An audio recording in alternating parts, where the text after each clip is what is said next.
Chapitre 29. La crucifixion. 4 hommes musclés, qui par leur aspect me paraissent juifs, et juifs dignes de la croix, plus que les condamnés, certainement de la même catégorie que les flagellateurs, sautent d'un sentier sur le lieu du supplice. Ils sont vêtus de tuniques courtes et sans manches, et ils ont dans les mains des clous, des marteaux et les cordes qu'ils montrent aux condamnés en se moquant d'eux. La foule est agitée par un délire cruel. Le centurion offre à Jésus l'amphore pour qu'il boive la mixture anesthésique du vin mirré. Mais Jésus la refuse. Les 2 larrons, au contraire, en boivent une quantité. Puis, l'amphore à la bouche largement évasée est placée près d'une grosse pierre presque en haut de la cime. On donne aux condamnés l'ordre de se dévêtir. Les 2 larrons le font sans aucune pudeur. Ils s'amusent même à faire des actes obscènes vers la foule et en particulier vers le groupe sacerdotal tout blanc dans ses vêtements de lin et qui est revenu tout doucement sur la petite place plus basse en profitant de sa qualité pour s'insinuer à cet endroit. Aux prêtres se sont unis 2 ou 3 pharisiens et d'autres puissants personnages que la haine rend amis. Et je vois des personnes connues comme le pharisien Jochana et Ismaël, le scribe Sadoc, Élie de Capharnaüm. Les bourreaux offrent aux condamnés 3 loques pour qu'ils se les attachent à l'aine, et les larrons les prennent avec les plus horribles blasphèmes. Jésus, qui se déshabille lentement à cause de la douleur des blessures, la refuse. Il pense peut-être garder les courtes culottes qu'il a gardées même dans la flagellation. Mais quand on lui dit de les enlever, il tend la main pour mendier le chiffon au bourreau, pour cacher sa nudité. C'est vraiment l'anéanti, jusqu'à devoir demander un chiffon au criminel. Mais Marie a vu, et elle a enlevé le long et fin linge blanc qui lui voile la tête sous le manteau foncé, et dans lequel elle a déjà versé tant de pleurs. Elle l'enlève sans faire tomber le manteau, le donne à Jean pour qu'il le présente à Longin pour son fils. Le centurion prend le voile sans difficulté. Quand Jésus va se déshabiller complètement en se tournant non vers la foule, mais vers le côté où il n'y a personne, montrant ainsi son dos sillonné de bleu et des ampoules saignant par les blessures ouvertes ou les croûtes sombres, Longin lui présente le voile maternel. Jésus le reconnaît, il s'en enveloppe en lui faisant faire plusieurs fois le tour du bassin, en le fixant bien pour qu'il ne tombe pas. Et sur le lin, baigné seulement jusqu'alors de pleurs, tombent les premières gouttes de sang, car de nombreuses blessures, à peine couvertes de sang coagulé, quand il se baisse pour enlever ses sandales et déposer ses vêtements, se sont rouvertes et le sang recommence à couler. Maintenant, Jésus se tourne vers la foule et on voit ainsi que la poitrine aussi, les bras, les jambes ont été tous frappés par les fouets. À la hauteur du foie, il y a un énorme bleu, et sous l'arc costal gauche, il y a 7 traces en relief, terminées par 7 petites déchirures sanglantes, à l'intérieur d'un cercle violacé. Un coup féroce de fouet dans cette région si sensible du diaphragme. Les genoux, contusionnés par les chutes répétées qui ont commencé tout de suite après sa capture et se sont terminées sur le calvaire, sont noirs d'hématomes et ouverts sur la rotule, spécialement le genou droit, en une vaste déchirure sanglante. La foule le méprise en formant une sorte de chœur. « Ô beau, le plus beau des enfants des hommes, les filles de Jérusalem t'adorent. » Et elle entonne sur le ton d'un psaume mon aimé candide et Rubicon, distingué entre mille et mille, sa tête est d'or pur, ses cheveux des grappes de palmier, soyeux comme la plume du corbeau, ses yeux sont comme deux colombes qui se baignent dans des ruisseaux, non pas d'eau mais de lait, dans le lait de son orbite, ses joues sont des parterres d'aromates, ses lèvres pourpres sont des lys qui ruissellent une myrrhe précieuse, ses mains sont faites comme un travail d'orfèvre terminé en jacinthe rose, son tronc est de l'ivoire veiné de saphir, ses jambes sont des colonnes parfaites de marbre blanc sur des bases d'or, sa majesté est comme celle du Liban, il est plus majestueux que le cèdre élevé, sa langue est imprégnée de douceur, et lui n'est que délices. Et il rit, et crie aussi. Le lépreux, tu as donc forniqué avec une idole, si Dieu t'a ainsi frappé? Tu as murmuré contre les saints d'Israël comme Marie de Moïse, si tu as été ainsi puni? Oh, le parfait, tu es le Fils de Dieu. Mais non, tu es l'avorton de Satan. Lui, au moins, Mammon, est puissant et fort. Toi, tu es une loque impuissante et dégoûtante. Les larrons sont attachés sur les croix et amenés à leur place, l'un à droite, l'autre à gauche, par rapport à celle destinée à Jésus. Ils poussent des cris, des imprécations, des malédictions, et surtout, lorsque les croix sont portées près du trou et les secouent, alors que leurs poignets sont sciés par les cordes, leurs blasphèmes contre Dieu, contre la loi, les Romains et les Juifs sont infernaux. C'est le tour de Jésus, d'où il s'allonge sur le bois. Les deux larrons étaient tellement rebelles que, n'arrivant pas à le faire, les 4 bourreaux avaient dû demander l'intervention des soldats pour les tenir, pour qu'à coups de pied, ils ne repoussent pas les argousins qui les attachaient par les poignets. Mais pour Jésus, il n'est pas besoin d'aide. Il se couche et met la tête où on lui dit de la mettre. Il ouvre les bras comme on lui dit de le faire, allonge les jambes comme on le lui ordonne. Il s'occupe seulement de bien ajuster son voile. Maintenant, son long corps mince et blanc se détache sur le bois sombre et le sol jaunâtre. 2 bourreaux s'assoient sur la poitrine pour la tenir immobile. Et je pense à l'oppression et à la souffrance qu'il doit avoir ressentie sous ce poids. Un 3e lui prend le bras droit, en le tenant d'une main à la première partie de l'avant-bras et de l'autre au bout des doigts.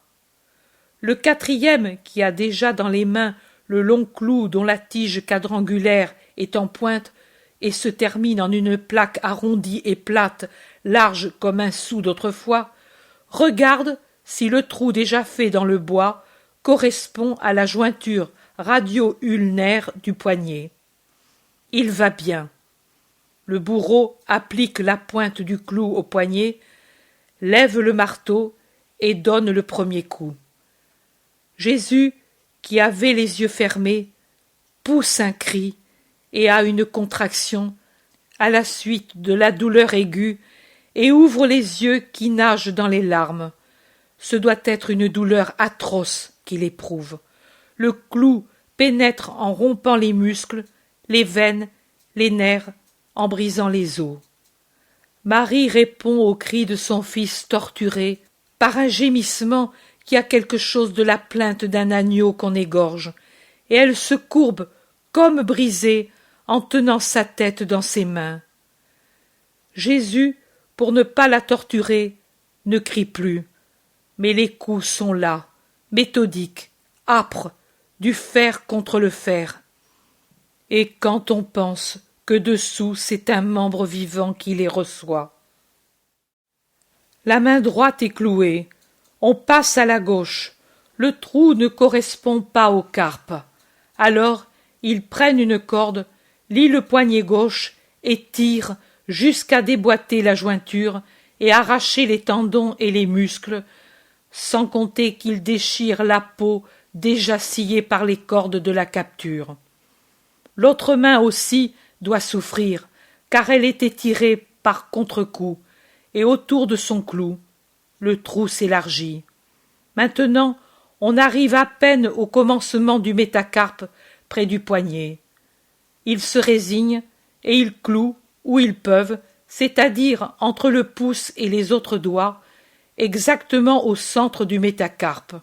Là, le clou entre plus facilement, mais avec une plus grande souffrance, car il doit couper des nerfs importants, si bien que les doigts restent inertes, alors que ceux de la main droite ont des contractions et des tremblements qui indiquent leur vitalité. Mais Jésus ne crie plus. Il pousse seulement une plainte rauque derrière ses lèvres fortement fermées, et des larmes de douleur tombent par terre après être tombées sur le bois. Maintenant, c'est le tour des pieds. À 2 mètres et plus de l'extrémité de la croix, il y a un petit coin, à peine suffisant pour un pied. On y porte les pieds pour voir si la mesure est bonne, et comme il est un peu bas, et que les pieds arrivent difficilement, on étire par les chevilles le pauvre martyr. Le bois rêche de la croix frotte ainsi sur les blessures, déplace la couronne, qui ainsi arrache de nouveaux cheveux et menace de tomber. Un bourreau, d'un coup de poing, la remet en place.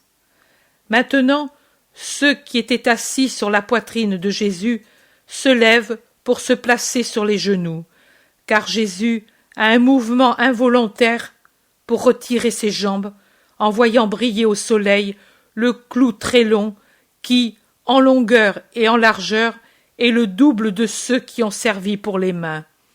Et il pèse sur les genoux écorchés et presse les pauvres jambes couvertes de contusions, pendant que les 2 autres accomplissent le travail, beaucoup plus difficile, de clouer un pied sur l'autre en cherchant à combiner ensemble les 2 jointures des tarses. Bien qu'il s'applique à tenir les pieds immobiles à la cheville et aux 10 doigts contre le coin, le pied qui est dessous se déplace à cause de la vibration du clou, et ils doivent le déclouer presque, parce qu'après être entré dans les parties molles, le clou déjà épointé pour avoir traversé le pied droit doit être amené un peu plus vers le milieu. Et il frappe, frappe, frappe. On n'entend que le bruit atroce du marteau sur la tête du clou, car sur tout le calvaire, ce ne sont que yeux et oreilles tendus pour recueillir tout geste et tout bruit, et en jouir. Par-dessus le son âpre du fer, on entend la plainte sourde d'une colombe, le rauque gémissement de Marie qui se courbe de plus en plus à chaque coup, comme si le marteau la blessait, elle, la mère martyre. Et on comprend qu'elle semble près d'être brisée par cette torture. La crucifixion est redoutable, égale à la flagellation pour la douleur, plus atroce à voir, car on voit le clou disparaître dans les chairs vivantes, mais en compensation, elle est plus brève, alors que la flagellation épuise par sa durée. Pour moi, l'agonie du jardin, la flagellation et la crucifixion sont les moments les plus atroces. Elles me dévoilent toute la torture du Christ. La mort me soulage, car je me dis, c'est fini. Mais elles ne sont pas la fin, elles sont le commencement pour de nouvelles souffrances. Maintenant, la croix est traînée près du trou, et elle rebondit sur le sol inégal en secouant le pauvre crucifié. On dresse la croix qui échappe par 2 fois à ceux qui la lèvent et retombe une fois soudainement et une autre fois sur le bras droit de la croix, en donnant un affreux tourment à Jésus, car la secousse qu'il subit déplace les membres blessés.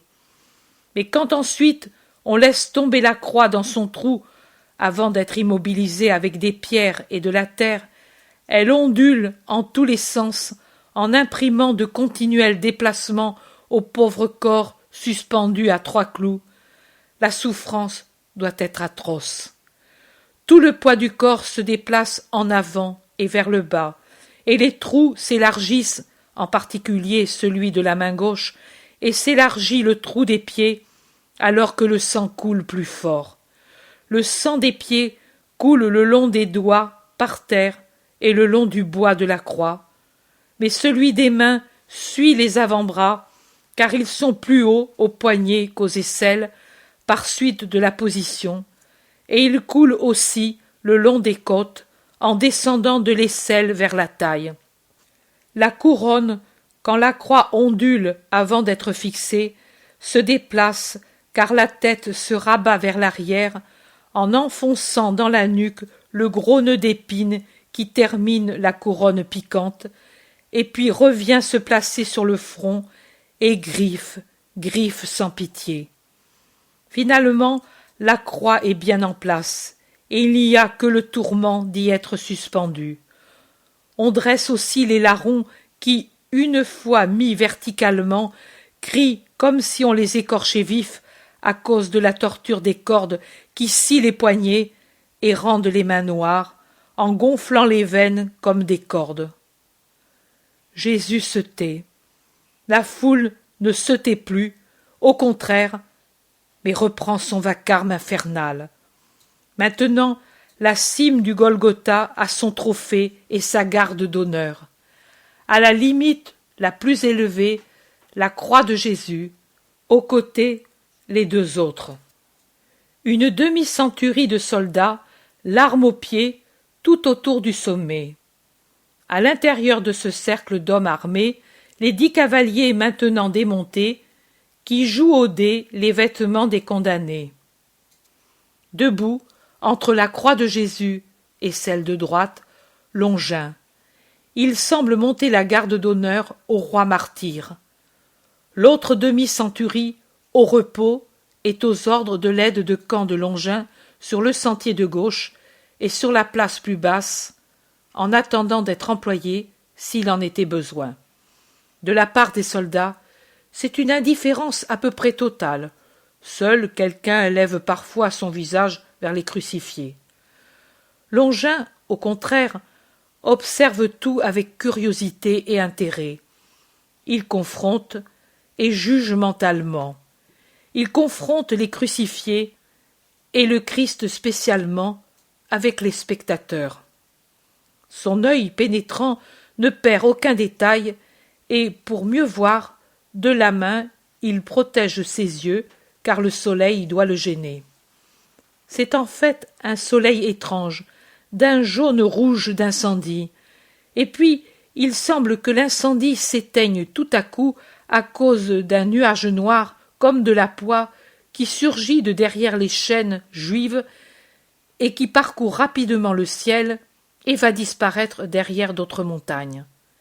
Et quand le soleil revient, il est si vif que l'œil ne le supporte que difficilement.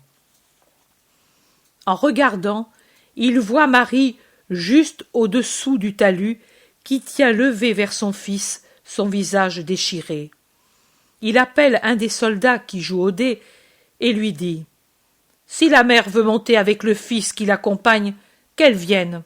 Accompagne-la et aide-la. » Et Marie, avec Jean, que l'on croit son fils, monte par un petit escalier creusé dans le tuffeau, je crois, et franchit le cordon de soldats pour aller au pied de la croix, mais un peu à l'écart pour être vue et pour voir son Jésus. La foule lui déverse aussitôt les insultes les plus outrageantes, en la joignant dans les blasphèmes à son fils, mais elle, de ses lèvres tremblantes et blanches, cherche seulement à le réconforter avec un sourire déchiré, sur lequel viennent s'essuyer les larmes qu'aucune force de volonté ne réussit à retenir dans les yeux. Les gens, en commençant par les prêtres, scribes, pharisiens, sadducéens, hérodiens et autres de même acabit, se procurent le divertissement de faire une sorte de carrousel en montant par le chemin à pic, en passant le long de la hauteur terminale et en redescendant par l'autre chemin, ou vice-versa. Et en passant au pied de la cime sur la seconde petite place, ils ne manquent pas d'offrir leurs paroles blasphématrices en hommage aux mourants. Toute la turpitude, la cruauté, toute la haine et la folie dont les hommes sont capables avec la langue sortent à flot de ces bouches infernales. Les plus acharnés sont les membres du temple avec les pharisiens pour les aider. 3 prêtres crient « Eh bien, toi, sauveur du genre humain, pourquoi ne te sauves-tu pas? Il t'a abandonné, ton roi Belzébuth, il t'a renié. » Et une bande de Juifs. « Toi qui, pas plus tard qu'il y a 5 jours, avec l'aide du démon, faisais dire au Père « Ha ha ha !» qu'il t'aurait glorifié. Comment donc ne lui rappelles-tu pas de tenir sa promesse? Et 3 pharisiens. Blasphémateur, il a sauvé les autres, disait-il, avec l'aide de Dieu, et il ne réussit pas à se sauver lui-même. Tu veux qu'on te croie? Alors fais le miracle. Tu ne peux, hein? Maintenant, tu as les mains clouées, et tu es nu. Et des Sadducéens et des Hérodiens aux soldats. Gare à l'envoûtement, vous qui avez pris ses vêtements. Il a en lui le signe infernal. Une foule en chœur. Descends de la croix, et nous croirons en toi, toi qui détruis le temple. Fou! Regarde là le glorieux et saint temple d'Israël. Il est intouchable, ô profanateur. Et toi tu meurs. D'autres prêtres. Blasphémateur! Toi, fils de Dieu? Et descends de là, alors! Foudroie-nous, si tu es Dieu! Nous ne te craignons pas, et nous crachons vers toi! D'autres qui passent et hochent la tête. Il ne sait que pleurer.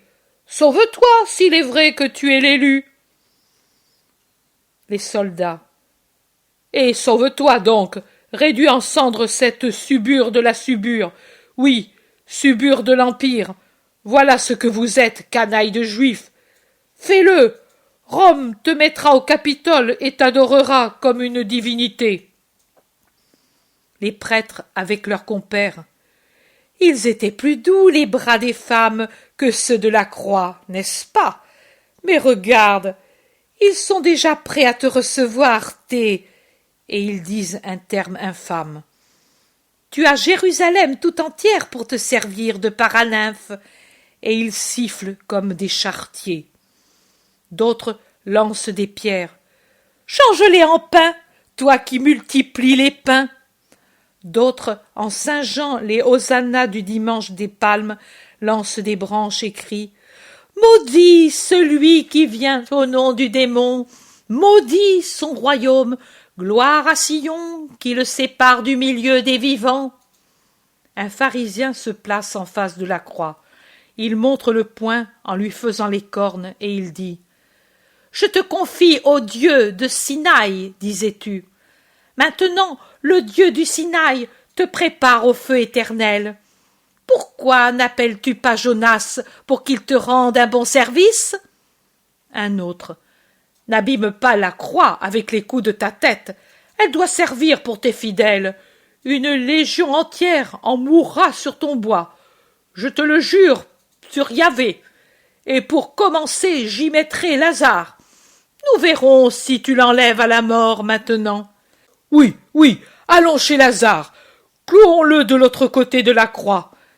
Et comme des perroquets, ils imitent la parole lente de Jésus en disant Lazare, mon ami, viens dehors, déliez-le et laissez-le aller. Non, il disait à Marthe et à Marie, ses femmes, je suis la résurrection et la vie. Ha ha ha! La résurrection ne sait pas repousser la mort, et la vie meurt. Voici Marie avec Marthe. Demandons-leur où est Lazare, et allons le chercher. Et il s'avance vers les femmes pour leur demander avec arrogance Où est Lazare? Au palais? Et Marie-Madeleine, alors que les autres femmes terrorisées fuient derrière les bergers, s'avance, retrouvant dans sa douleur sa vieille hardiesse du temps du péché, et elle dit « Allez, vous trouverez déjà au palais les soldats de Rome et 500 hommes armés de mes terres, et ils vous castreront comme de vieux boucs destinés au repas des esclaves aux meules. » « Effronté, c'est ainsi que tu parles aux prêtres ? » « Sacrilège, infâme, maudit, tournez-vous.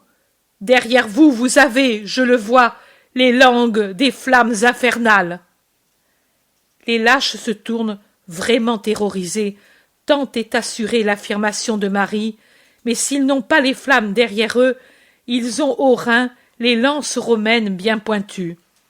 En effet, Longin a donné un ordre, et la demi-centurie, qui était au repos, est entrée en faction, et elle pique aux fesses les premiers qu'elle trouve.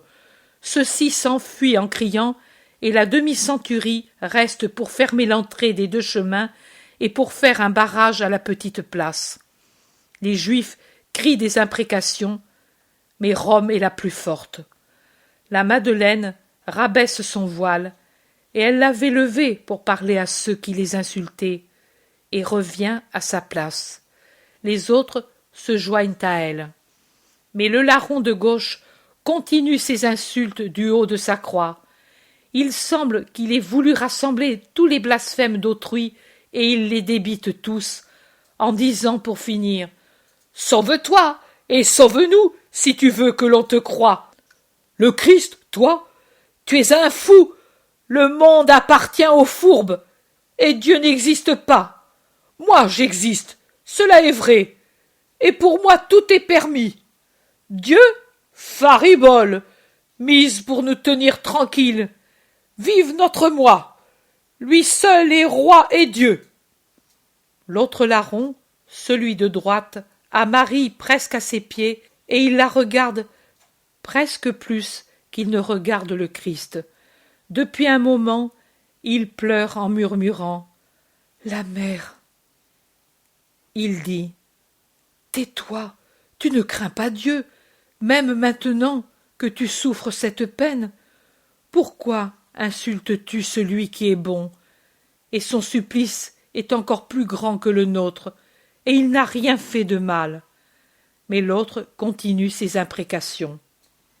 Jésus se tait, haletant à cause de l'effort que lui impose sa position, à cause de la fièvre et de son état cardiaque et respiratoire, conséquence de la flagellation subie sous une forme aussi violente, et aussi de l'angoisse profonde qui lui avait fait suer sang. Il cherche à se procurer un soulagement en allégeant le poids qui pèse sur ses pieds, en se suspendant à ses mains par la force des bras. Peut-être le fait-il pour vaincre un peu la crampe qui déjà tourmente ses pieds et que trahit un frémissement musculaire. Mais le même frémissement affecte les fibres des bras qui sont forcés dans cette position et doivent être gelés à leurs extrémités parce que placés plus haut et délaissés par le sang qui arrive difficilement aux poignets et puis coule par les trous des clous en laissant les doigts sans circulation. Surtout ceux de gauche sont déjà cadavériques et restent sans mouvement, repliés vers la paume. Même les doigts des pieds expriment leur tourment.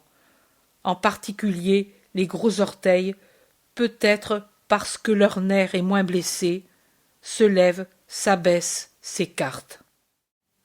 Le tronc ensuite révèle toute sa peine, avec son mouvement rapide mais sans profondeur, qui le fatigue sans le soulager. Les côtes, très larges et élevées d'elles-mêmes, car la structure de ce corps est parfaite, sont maintenant dilatées, plus qu'il ne faut, à cause de la position prise par le corps et de l'œdème pulmonaire, qui s'est sûrement formé à l'intérieur. Et pourtant, elles ne servent pas à alléger l'effort respiratoire, d'autant plus que tout l'abdomen aide par son mouvement le diaphragme qui se paralyse de plus en plus. La congestion et l'asphyxie grandissent de minute en minute comme l'indique la couleur cyanosée qui souligne les lèvres d'un rose allumé par la fièvre, et les étirements d'un rouge violet qui badigeonnent le cou le long des veines jugulaires gonflées et s'élargissent jusqu'aux joues, vers les oreilles et les tempes, alors que le nez est effilé et exsangue, et que les yeux s'enfoncent en un cercle qui est livide, là où il est privé du sang que la couronne a fait couler.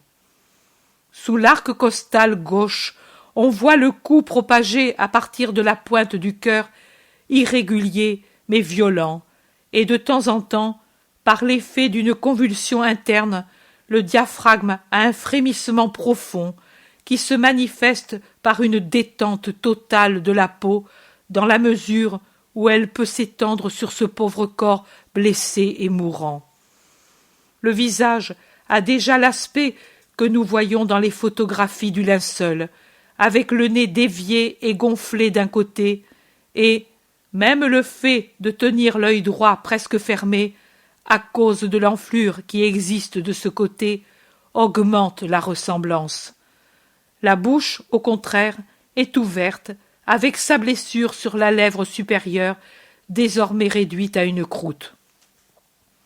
La soif, donnée par la perte de sang, par la fièvre et par le soleil, doit être intense, au point que lui, par un mouvement machinal, boit les gouttes de sa sueur et de ses larmes, et aussi les gouttes de sang qui descendent du front jusqu'à ses moustaches, et il s'en humecte la langue.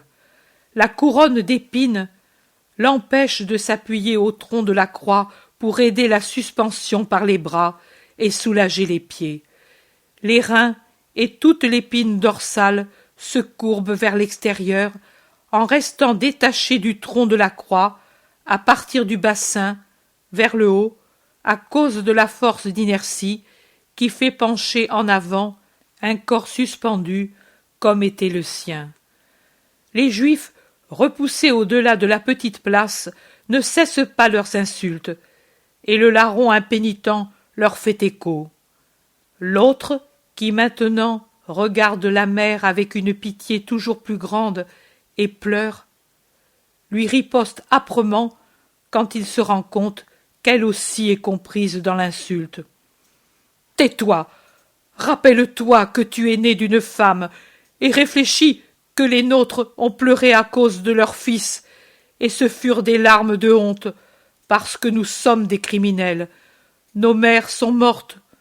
Je voudrais pouvoir lui demander pardon. Mais le pourrais-je?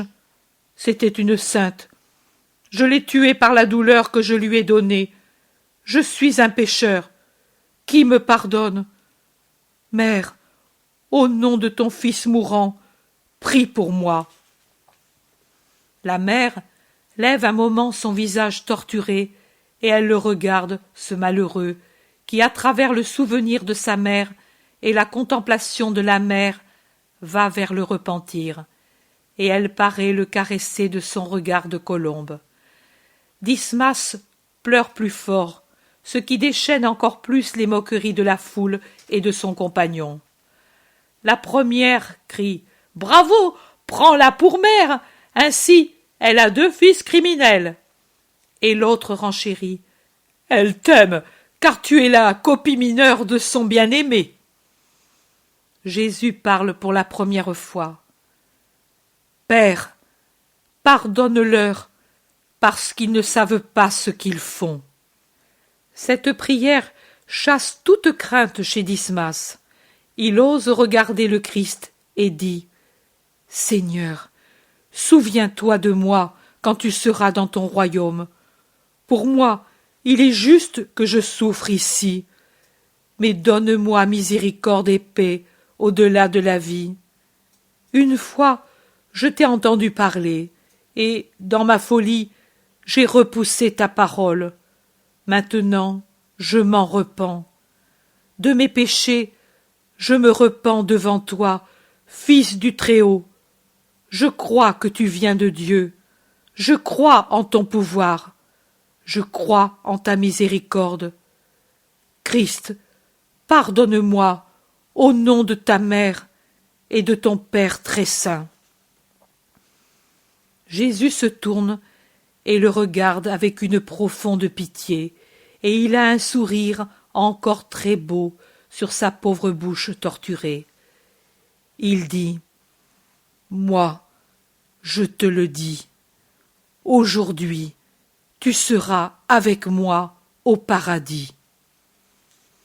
Le larron repenti se calme, et, ne sachant plus les prières apprises pendant son enfance, il répète comme une oraison jaculatoire : Jésus, Nazaréen, roi des Juifs, aie pitié de moi.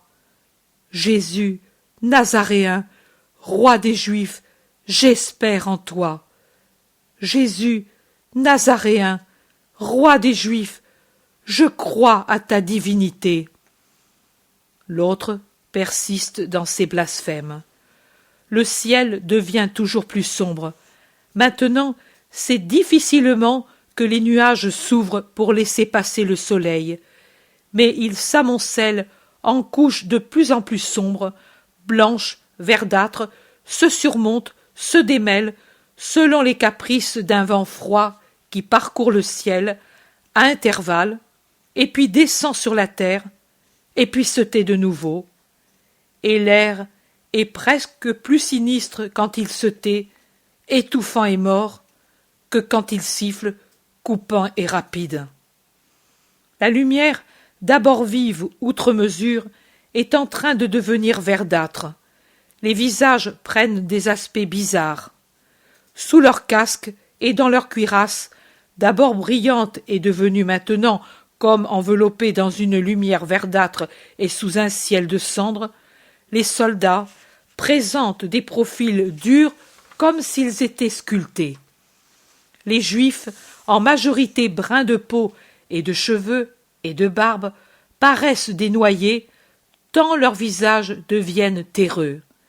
Les femmes semblent des statues de neige bleutée à cause de leur pâleur exsangue que la lumière accentue. Jésus semble devenir sinistrement livide, comme s'il commençait à se décomposer, comme s'il était déjà mort. La tête commence à retomber sur la poitrine. Ses forces manquent rapidement. Il tremble, malgré la fièvre qui le brûle, et dans sa faiblesse, il murmure le nom que d'abord il a seulement dit du fond du cœur. « Maman, maman !» Il le murmure doucement, comme dans un soupir, comme s'il éprouvait déjà un léger délire qui l'empêche de le retenir autant que sa volonté le voudrait. Et Marie, chaque fois, ne peut s'empêcher de lui tendre les bras, comme pour le secourir. Les gens cruels rient de ce spasme du mourant et de celle qui le partage. Ils montent de nouveau par derrière les bergers qui, cependant, sont sur la petite place basse. Comme les soldats voudraient les repousser, les prêtres et les scribes réagissent en disant : « N'y sont-ils pas ces Galiléens ? Nous devons y être nous aussi, et devons vérifier que justice soit faite complètement, et nous ne pouvons pas voir de loin dans cette lumière étrange. » En fait, beaucoup commencent à s'impressionner de la lumière qui est en train d'envelopper le monde, et certains ont peur. Les soldats aussi regardent le ciel, et une sorte de cône, qui semble de l'ardoise tant il est sombre, qui s'élève comme un pin de derrière un sommet. Il semble que ce soit une trombe marine. Il s'élève, et il semble qu'il produise des nuages de plus en plus noirs, comme si c'était un volcan, vomissant de la fumée et de la lave. C'est dans cette lumière crépusculaire et effrayante que Jésus donne Jean à Marie et Marie à Jean. Il penche la tête, car la mère, pour mieux voir, s'est mise plus près sous la croix, et il lui dit : « Femme, voilà ton fils. Fils, voilà ta mère. » Marie a le visage encore plus bouleversé après cette parole qui est le testament de son Jésus, qui n'a rien à donner à sa mère, sinon un homme. Lui, qui par amour de l'homme, la prive de l'homme-dieu, qui est né d'elle. Mais elle, la pauvre mère, s'efforce de ne pleurer que silencieusement, car elle ne peut pas ne pas pleurer. Ses larmes coulent, malgré les efforts qu'elle fait pour les retenir, bien que sa bouche ait son sourire déchirant qu'elle fixe sur ses lèvres pour lui, pour le réconforter, lui. Les souffrances ne cessent de grandir, et la lumière ne cesse de décroître. C'est dans cette lumière de fond marin que sortent de derrière les Juifs Nicodème et Joseph, et ils disent « Écartez-vous !»« Impossible, que voulez-vous » disent les soldats. « Passez, nous sommes des amis du Christ. » Les chefs des prêtres se tournent. « Qui ose se déclarer comme ami du rebelle ?» Et Joseph résolument. « Moi, noble membre du grand conseil, Joseph d'Arimathie, l'ancien, et j'ai avec moi Nicodème, chef des Juifs. Qui pactise avec le rebelle est un rebelle, et qui pactise avec les assassins est un assassin, Éléazar d'Anna. J'ai vécu en juste, et maintenant je suis âgé et près de mourir. Je ne veux pas devenir injuste, alors que déjà le ciel descend sur moi, et avec lui le juge éternel. Et toi, Nicodème, je m'étonne. Moi aussi, et d'une seule chose, qu'Israël soit tellement corrompu qu'il ne sait plus reconnaître Dieu. Tu me dégoûtes. Écarte-toi alors, et laisse-moi passer. Je ne demande que cela. Pour te contaminer davantage? Si je ne me suis pas contaminé en restant près de vous, rien ne me contamine plus. Soldat, pour toi la bourse et le billet de laisser passer. Et il passe au décurion le plus proche une bourse et une tablette de cire. Le décurion en prend connaissance et il dit au soldat « Laissez passer les deux. » Joseph et Nicodème s'approchent des bergers. Je ne sais même pas si Jésus les voit dans ce brouillard de plus en plus épais et avec son œil qui déjà se voile dans l'agonie. Mais il le voit et il pleure sans respect humain, bien que sur eux s'acharnent les imprécations des prêtres. Les souffrances sont toujours plus fortes. Le corps éprouve les premières cambrures de la tétanie et chaque clameur de la foule les exaspère. La mort des fibres et des nerfs s'étend des extrémités torturées au tronc, rendant de plus en plus difficile le mouvement de la respiration. Plus faible la contraction diaphragmatique et plus désordonné le mouvement cardiaque. Le visage du Christ passe alternativement d'une rougeur intense à la pâleur verdâtre de celui qui meurt par hémorragie. La bouche se meut avec une fatigue plus grande, car les nerfs surfatigués du cou et de la tête elle-même, qui des dizaines de fois ont servi de levier à tout le corps, en s'arc-boutant sur la barre transversale de la croix, propagent la crampe jusqu'aux mâchoires. La gorge enflée par les carotides engorgées doit faire mal et doit étendre son œdème à la langue qui paraît grossie et dont les mouvements sont très lents. La colonne vertébrale, même dans les moments où les contractions tétanisantes ne la courbent pas en un arc complet de la nuque aux hanches, appuyé comme point extrême au tronc de la croix, se courbe de plus en plus en avant, car les membres ne cessent de s'alourdir du poids de la chair morte. Les gens voient ces choses, peu et mal, car la lumière est désormais couleur de cendre sombre, et seuls peuvent bien voir ceux qui sont au pied de la croix. Jésus, à un certain moment, s'affaisse tout entier vers l'avant et le bas, comme s'il était déjà mort. Il n'halète plus, la tête pend inerte en avant. Le corps, depuis les hanches vers le haut, est complètement détaché, en faisant un angle avec les bras de la croix.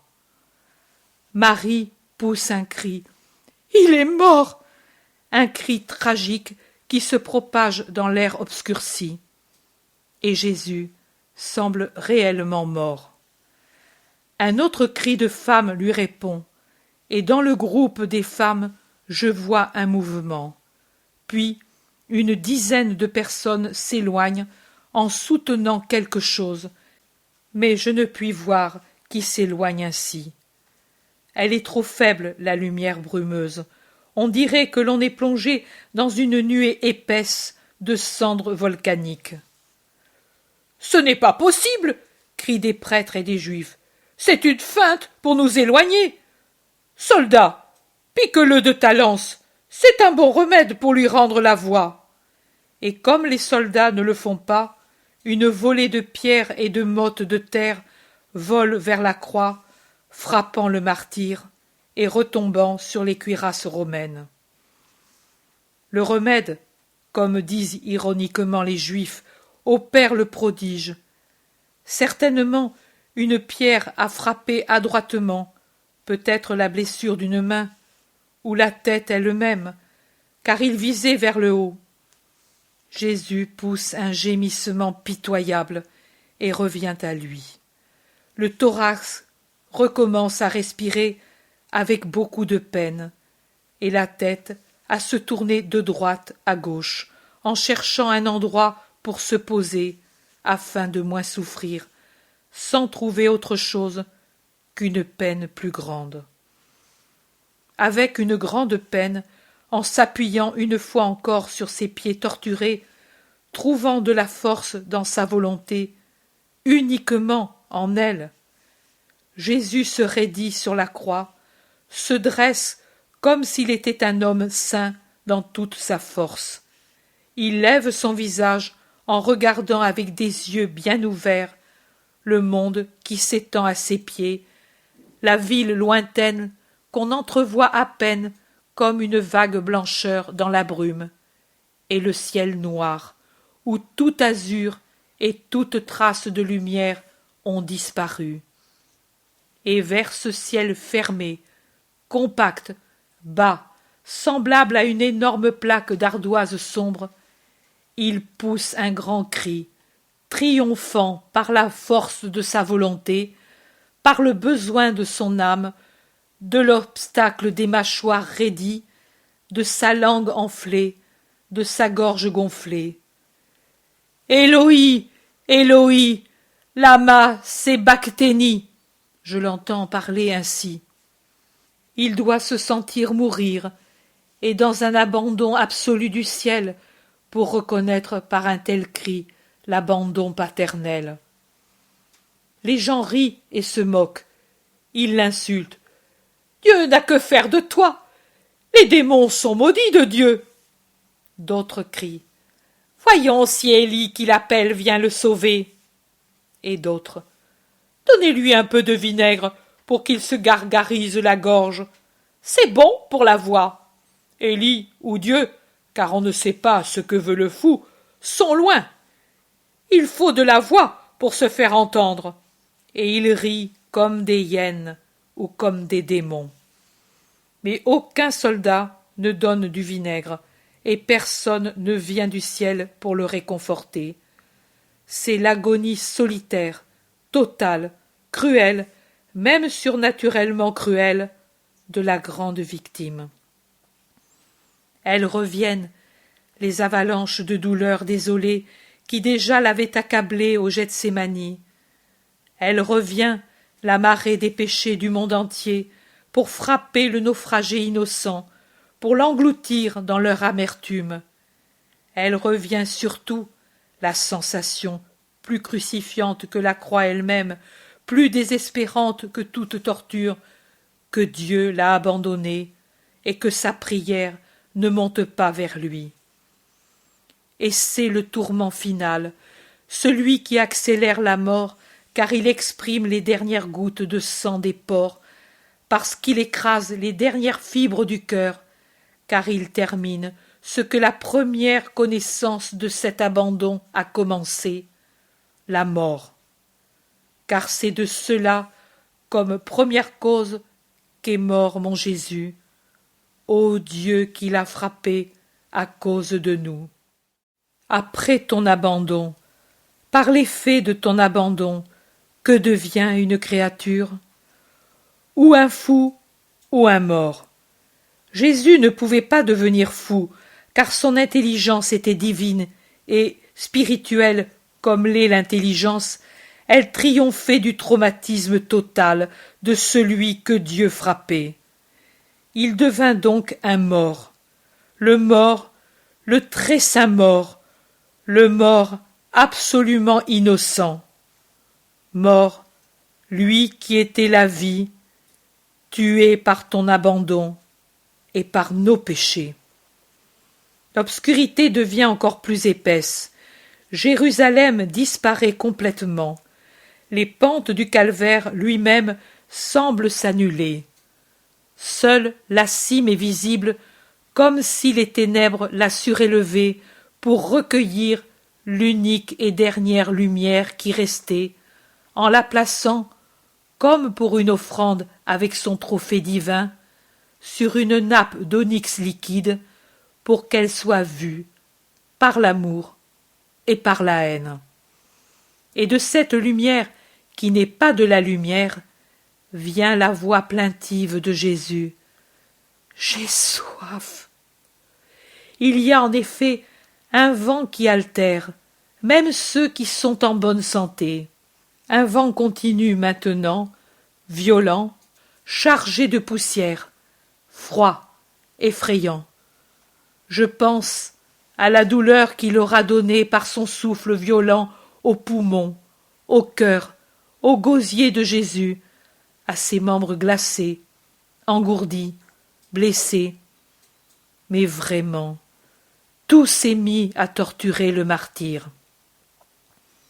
Un soldat va à un vase où les aides du bourreau ont mis du vinaigre avec du fiel, parce que, par son amertume, il augmente la salivation chez les suppliciés. Il prend l'éponge plongée dans le liquide, l'enfile au bout d'un roseau fin et pourtant rigide, qui est déjà préparé tout prêt, et il présente l'éponge au mourant. Jésus se tend avidement vers l'éponge qui approche.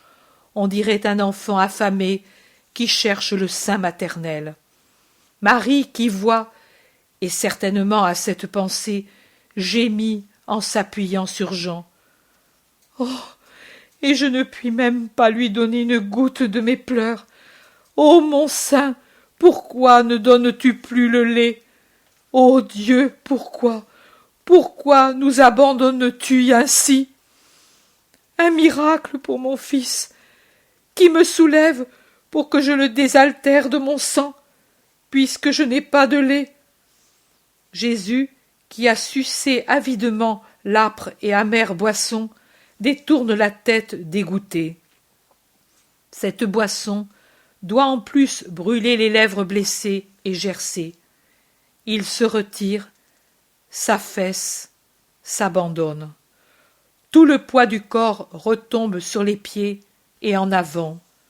Ce sont les extrémités blessées qui souffrent la peine atroce de s'ouvrir sous le poids d'un corps qui s'abandonne. Plus un mouvement pour soulager cette douleur. Depuis le bassin jusqu'en haut, tout est détaché du bois et reste ainsi. La tête pend en avant si pesamment que le cou paraît creusé en 3 endroits, à la gorge complètement enfoncée, et de part et d'autre du sternocléido-mastoïdien. La respiration est de plus en plus haletante et entrecoupée. C'est déjà plus un râle syncopé qu'une respiration. De temps à autre, un accès de toux pénible apporte aux lèvres une écume légèrement rosée. Les intervalles entre deux expirations deviennent toujours plus longs. L'abdomen est déjà immobile. Seul le thorax se soulève encore, mais avec beaucoup de difficulté et de peine. La paralysie pulmonaire s'accentue toujours plus. Et toujours plus faible, se transformant en une plainte enfantine, l'appelle « Maman !» Et la malheureuse murmure « Oui, mon trésor, je suis ici !» Et quand la vue qui se voile lui fait dire « Maman, où es-tu? Je ne te vois plus. Toi aussi, tu m'abandonnes. » Ce n'est même plus une parole, mais un murmure à peine audible, pour qui recueille avec le cœur, plutôt qu'avec lui, tous les soupirs du mourant. Elle dit « Non, non, fils, moi je ne t'abandonne pas. Écoute-moi, mon aimé. Maman est ici, elle est ici, et son seul tourment est de ne pas pouvoir venir où tu es. » C'est un déchirement, et Jean pleure sans retenue. Jésus doit entendre ses sanglots, mais il ne dit rien. Je pense que la mort imminente le fait parler comme s'il délirait, et ne sait même pas ce qu'il dit. Et malheureusement, ne comprend pas même le réconfort maternel et l'amour du préféré. Longin, sans le remarquer, a quitté son attitude de repos, mains croisées sur la poitrine et jambes se balançant, reposant tantôt un pied, tantôt l'autre, à cause de la longueur de la tente. Maintenant, au contraire, il se raidit dans le garde-à-vous, la main gauche sur son épée, la main droite pendant le long de son côté, comme s'il était sur les marches du trône impérial. Il ne veut pas s'émouvoir, mais son visage s'altère dans l'effort qu'il fait pour vaincre l'émotion, et ses yeux brillent d'une larme que seule retient sa discipline de fer. Les autres soldats qui jouaient aux dés ont cessé et se sont levés pour remettre les casques qui avaient servi pour agiter les dés, et se tiennent en groupe près du petit escalier creusé dans le tuffeau, silencieux, attentifs. Les autres sont de service et ne peuvent changer de position. On dirait des statues. Mais l'un des plus proches et qui entend les paroles de Marie bougonne quelque chose entre ses lèvres et hoche la tête. Un silence, puis net dans l'obscurité totale, la parole « Tout est accompli ». Et ensuite, c'est le halètement de plus en plus rauque, avec, entre les râles, des intervalles de silence de plus en plus longs. Le temps s'écoule sur ce rythme angoissant. La vie revient quand l'air est rompu par le halètement âpre du mourant. La vie cesse quand ce son pénible ne s'entend plus. On souffre de l'entendre, on souffre de ne pas l'entendre. On dit « c'est assez de souffrance » et on dit « ô Dieu, que ce ne soit pas son dernier soupir ». Toutes les maries pleurent, la tête contre le talus, et on entend bien leurs sanglots, car maintenant toute la foule se tait de nouveau pour recueillir les râles du mourant. Encore un silence, puis prononcé avec une infinie douceur, dans une ardente prière, la supplication. Père, entre tes mains, je remets mon esprit. Encore un silence, le râle aussi devient léger. Ce n'est plus qu'un souffle qui sort des lèvres et de la gorge. Puis, voilà, le dernier spasme de Jésus, une convulsion atroce qui paraît vouloir arracher du bois le corps qui y est fixé par 3 clous, monte par 3 fois des pieds à la tête, court à travers tous les pauvres nerfs torturés, soulève 3 fois l'abdomen d'une manière anormale, puis le laisse, après l'avoir dilaté comme par un bouleversement des viscères. Et il retombe, et se creuse, comme s'il était vidé.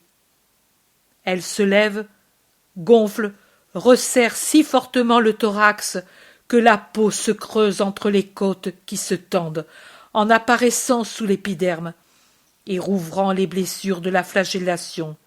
Elle porte violemment en arrière 1, 2, 3 fois la tête qui frappe durement contre le bois. Elle contracte en un seul spasme tous les muscles du visage, en accentuant la déviation de la bouche à droite. Elle fait ouvrir et dilater les paupières, sous lesquelles on voit rouler le globe oculaire et apparaître la sclérotique. Le corps se tend tout entier, dans la dernière des 3 contractions. C'est un arc tendu, vibrant, terrible à voir. Et puis un cri puissant, impensable en ce corps épuisé, se dégage, déchire l'air. Le grand cri dont parlent les évangiles et qui est la première partie du mot maman. Et plus rien. La tête retombe sur la poitrine, le corps en avant, le frémissement cesse, et cesse aussi la respiration. Il a expiré.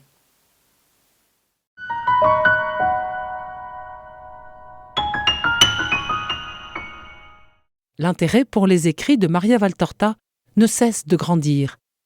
Et les fruits récoltés, vocation, conversion, sont immenses. Visionnaire de la vie du Christ, de la conception de Marie jusqu'au début de l'Église, sa description des personnages, de leur psychologie, la précision des lieux où ils évoluent, des coutumes et mœurs de l'époque, est proprement sidérante et à ce jour inégalée.